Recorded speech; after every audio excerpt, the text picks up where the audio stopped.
Understanding, on the initial day, an essential guide for English learners.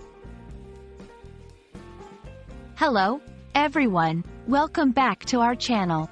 Today, we're diving into a very interesting phrase that often pops up in English conversations and writings. On the initial day.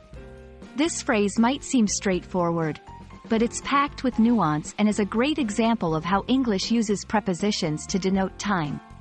Let's explore its meaning, usage, and some examples to help you incorporate it into your own English. Stay tuned. On the initial day refers to the very first day of a specific event, period, or process. The word initial means the beginning or first, and when combined with on, it specifies a particular time. This phrase is often used to mark the start of something important or to compare the beginning of a process with its later stages. This phrase is typically used in formal or semi-formal contexts. It's perfect for academic writing, professional emails, and situations where precise language is appreciated. Here's how you can use it. Historical contexts. On the initial day of the expedition, the team was filled with optimism. Project beginnings. On the initial day of the project, we outlined our main objectives. Comparative statements. The enthusiasm on the initial day was much higher than at the project's conclusion.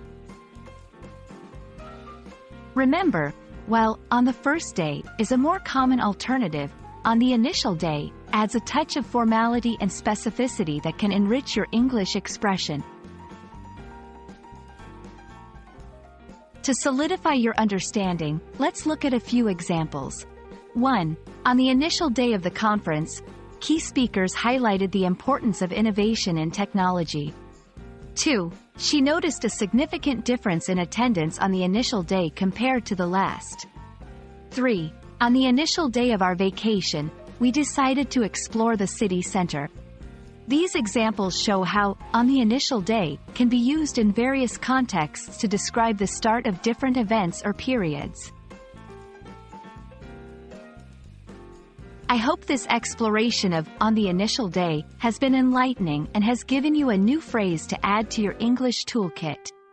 Remember, understanding such phrases not only enriches your vocabulary but also enhances your ability to express nuanced ideas clearly and effectively. Thanks for watching, and I look forward to seeing you in our next video. Happy learning!